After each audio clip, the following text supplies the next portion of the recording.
Olá, amados, que a graça e a paz do Senhor seja com todos. A Ele é o Senhor, somente a Ele toda a honra, toda a glória e todo o louvor, porque somente Ele, um Deus justo, poderoso e Criador de todas as coisas, é digno de receber louvor. Me perguntaram e eu respondo: crente pode ser a favor de aborto? O que eu tenho a dizer é o seguinte: se uma pessoa se diz cristã, eu não vou me referir a católicos, pois eu sou evangélico. E se uma pessoa se diz evangélica e salva e é a favor de aborto, está tudo errado na tua vida. Primeiro que você não tem salvação. Porque o crente ele não pode jamais ser a favor de aborto. Primeiro por quê? Porque o aborto ele é um assassinato. Não adianta o que digam feministas, não adianta o que digam pessoas ligadas a esses movimentos. Cientificamente, pela medicina, o aborto é o crime mais bárbaro que existe. Eu acho engraçado que pessoas elas não são a favor da pena de morte para criminosos, pessoas severas e culpadas. Eu sou a favor, mas temos penas alternativas. Mas tem gente que elas se dizem contra a pena de morte de uma forma que ela passa desapercebida as coisas que ela fazem na sua vida no dia a dia. Por quê? Porque ela é contra a pena de morte a um bandido, mas ao mesmo tempo ela é a favor da pena de morte a um feto, a um bebê, a uma criança que ainda não foi gerada, mas que já é vivo. E isso é científico. E se o procedimento do aborto, então, que é uma coisa terrível, né? Você vai ver que é feita ali a dilatação. Você pode assistir isso aqui num vídeo aqui mesmo no YouTube. Eu não sei se o vídeo está completo ou ele está em 3 partes. O nome do vídeo é O Grito Silencioso. Você vai ver a história ali de um médico que ele era abortista e hoje ele é contra o aborto. Então o procedimento, para você, que eu sei que a maioria não vai assistir, mas o procedimento ele é bem simples e muito bruto. Muito bruto. A mulher ela passa ali por um processo para poder ali abrir, né, dilatar ali a vagina. Então ele fura uma placenta, o líquido escorre. Depois de escorrer o líquido, eles aplicam ali eles vão aplicar alguns cortes no feto, no bebê, com uma tesoura, ela é bem compridinha assim, e ela funciona dessa maneira, ele abre aqui e o biquinho dela abre aqui, entendeu? Ele segura aqui, ó, pá, o biquinho abre, ela é bem compridinha, ela vai lá no feto. Então ele vai lá e corta o feto todo, corta os pés, os braços, corta todo em pedaços, ele vai picotar o feto todo. Depois ele introduz ali na vagina da mulher um aparelho que ele é como se fosse um aspirador, porque ele vai aspirar, na verdade ele vai sugar tudo que está ali dentro, e tem uma potência assim 10 vezes maior do que no aspirador de pó. E ele vai pegar todos aqueles pedaços da criança e vai jogar, né, no lugar lá que eles descartam lá todas essas coisas, né? E a cabeça do feto ela não passa no cano, né? O sugador não passa. O que ele faz? Ele pega uma outra ferramenta, né, que é como se fosse essa tesoura mesmo, só que na ponta é um negocinho de achatar. Então ele pega ali a cabeça do feto, espreme até ele ficar que nem uma salsicha. Aí enfia de novo lá o negócio lá de sugar e suga para fora, né, a cabeça do feto. Poxa, como é que uma coisa dessa pode ser normal? Ah, mas ali não era uma vida. Quem disse que não era uma vida? Cientificamente, a vida começa na concepção, no momento da concepção. Quando o óvulo é fecundado e ele é levado pelas trompas, e ele então é introduzido dentro do útero, ali já começou a vida. Com 4 dias, botar com 5 dias, já tem atividade cardíaca. Se tem atividade cardíaca é porque já tem sangue. E segundo a ciência, a vida do homem está no sangue. Isso é medicina, não tem como negar essas coisas.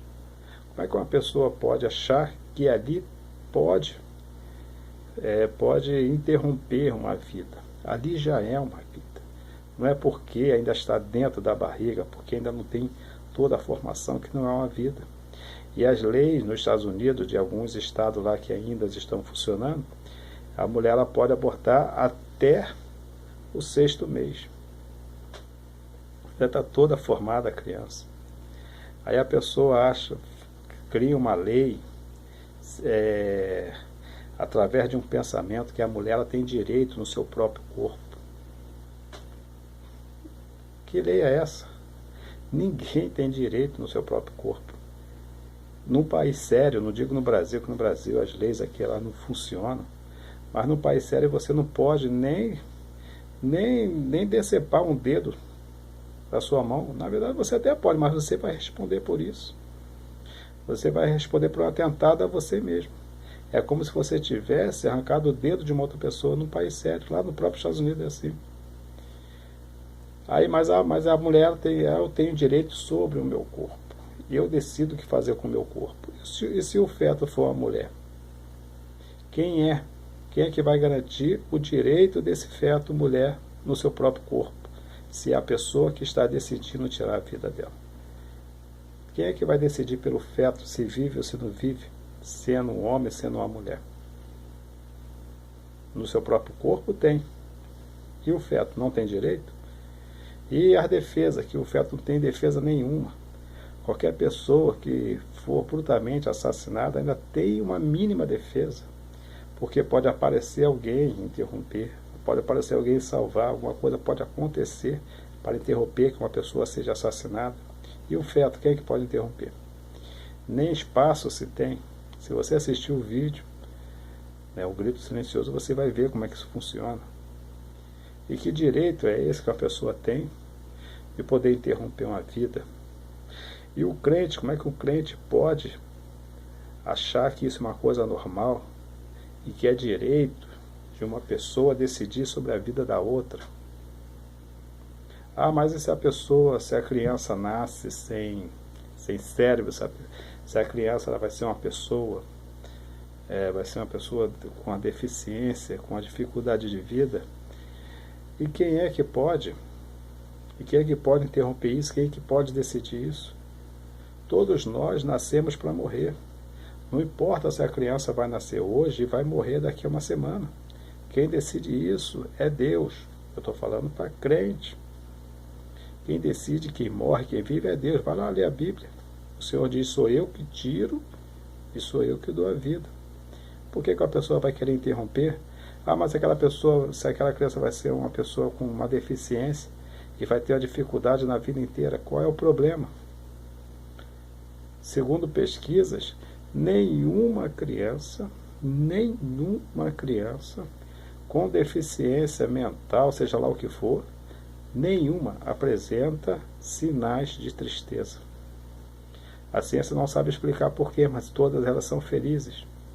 E as pessoas acham, não, elas são tristes, porque ela vê outras crianças correndo e elas não podem correr. Não tem esse pensamento. Ela não tem esse pensamento, ela não pensa desse jeito. Ela pensa que ela é ela e acabou. O único problema que está aí, o problema sério desse caso, não é que as pessoas estão preocupadas com a criança que vai ter que ter cuidados por toda a vida. São os pais da criança que não querem cuidar dela durante toda a vida. Essa é a preocupação. Eles não querem cuidar delas. Então inventam que a criança vai sofrer. A criança não sofre.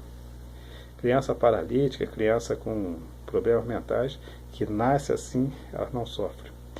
Elas têm a sua alegria interior. Você nunca vai ver uma pessoa, uma criança com paralisia cerebral, você não vai ver ela chorando, triste. Ela está sempre rindo. Isso é normal, você pode olhar, observa para você ver. Criança com síndrome de Down, vê se elas têm tristezas como nós temos, tristezas humanas por falarem dela. A tristeza delas é semelhante à tristeza de não estou falando que elas são animais, mas você vai entender bem. Por exemplo, se você tem um cãozinho, Você vai ver que o cãozinho, a hora que tu fazer uma gracinha para ele, tá abanando o rabinho. Mas se você bater, se você gritar com ele, ele vai ter uma certa tristeza. A tristeza de uma pessoa que tem deficiências mentais é exatamente assim. Porque ela não tem o nosso desenvolvimento. Ela não tem a nossa capacidade de raciocínio. Por isso elas são felizes pelo que elas são. Os pais que não querem ter trabalho com elas e ficam inventando essas coisinhas. Ah, mas e se a mulher ela for estuprada? Se a mulher ela é estuprada, foi um crime lamentável que aconteceu com ela. Mas a mulher ela não tem direito de cometer um crime matando uma criança só porque cometeram um crime com ela. Eu sei que é complicado, mas a mulher ela não é obrigada a cuidar da criança. Aqui no Brasil existem muitas e muitas reportagens de mulheres que largam criança por aí. E não é necessário fazer isso. Ela pode ter a criança no hospital e lá no hospital falar, não tenho condição de cuidar da criança, e deixa a criança lá e vai embora. Não tem nenhum problema. Nenhum problema, não vai ser presa. Ela pode decidir não querer cuidar da criança e a criança vai para a adoção. A mulher estuprada é a mesma coisa. Ela não deve pensar que a criança tem que morrer. Porque o que está gerando ali não tem nada a ver. O que aconteceu com ela, isso nunca vai se apagar, ela nunca vai esquecer desse estupro. Essa criança ela não tem nada a ver com isso. Então a criança ela pode ser gerada e deixa para adoção. Tudo tem uma lógica. E pensar em aborto, coisas desse tipo, é uma coisa, uma ignorância, é uma coisa muito grave. Muito grave. Aí você veja só que o próprio aconteceu, essas coisas acontecem e coisa vem aparecendo para combater isso. O Cristiano Ronaldo, jogador de Portugal e agora da Juventus, né? A mãe dele queria abortar ele. Porque ela achava que não tinha condição. E hoje ela é sustentada pelo filho e muito bem sustentada, porque o rapaz é bilionário. O cara é um fenômeno do futebol. Mas ela achava que não devia viver. Mas o garoto veio e está aí. Ó. Por que nós vamos decidir pela vida de alguém? Por que alguém pode simplesmente estar curtindo a vida, como quer curtir, e depois decide tirar a vida de uma pessoa que está para nascer? Eu trabalho em comércio e eu vejo como é que é as coisas. Toda essa molecada, tanto rapaz quanto moça, não estão preocupados. Não estão preocupados com isso. Tem práticas sexuais de qualquer jeito, não usam preservativo. Eu converso com eles, não estou falando de algo que falaram para mim, não. Eles mesmos falam. Usam na primeira, segunda, terceira vez, mas depois já passam a confiar um no outro. E fazem sem preservativo. É uma molecada nova aí, bastante, tudo com criança. Tudo com filho aí. E outros que talvez tenham abortado, outras, né, que tenham abortado e a gente nem sabe. São coisas desse tipo aí que está acontecendo. Ou então quer prevenir, se previna. Não quer ter criança de jeito nenhum, então não tem a relação. Por que é tão difícil? É fácil falar, mas então não tem. Aí erra na vida, faz o que quer na vida, as coisas acontecem, ou acontece por meio do remédio não dá certo, ou seja lá o que for, o preservativo furar alguma coisa. Aconteceu um erro numa relação sexual, veio uma criança não desejada, aí vamos cometer outro erro que é matar a criança. E ainda quer botar na cabeça dos outros que isso não é assassinato. É a coisa mais bruta do mundo. E Deus vai pedir conta de todas essas pessoas. Ninguém será inocentado nisso, a não ser que tenha se arrependido. Mas Deus vai dar conta de todas. Deus vai querer, vai tratar com todas essas pessoas. Isso é uma das maiores pragas que está no mundo. Das maiores pragas. As pessoas se importam com tantas coisas. Hoje tem instituições para preservação até de capim. Mas para o ser humano não tem. Não tem. Eu vejo assim em noticiários, por exemplo, aparece uma ave machucada, ela foi atacada por outra ave ou sei lá o que. Aí alguém passa, vê aquela ave ali, ele passa um rádio, imediatamente vê um helicóptero. Aí pega aquela ave, aquele animal ferido, leva lá para uma clínica veterinária, cuida dela direitinho. Depois salta lá uma preocupação. Olha a movimentação, olha quanto foi gasto para salvar uma ave. Uma ave. Mas para o ser humano não tem pensamento. Pessoas acham que é comum exterminar o nosso próprio, a nossa própria gente, a nossa própria humanidade. E tem crente fazendo isso, tem crente que aprova isso. É lamentável você pensar assim. Você precisa se converter. Você precisa ler a palavra de Deus. Você precisa tomar uma atitude e parar de estar indo atrás de celebridades, de pessoas intelectuais que pregam essas coisas. Deus é vida. Jesus é vida. Deus que dá vida. Jesus deu a sua vida para que nós tenhamos vida. E por que você acha que alguém pode tirar a vida? Esta é a minha resposta com uma certa indignação. E eu ainda me segurei aqui um pouquinho para não extrapolar, porque tem coisas que dentro do mundo assim evangélico, não estou dizendo contra os pecadores, contra os ímpios que não têm conhecimento de Deus, eles podem pensar como eles querem pensar, mas o crente pensar assim é a coisa que traz até uma certa revolta. Mas fica aqui então a minha resposta, a minha indignação.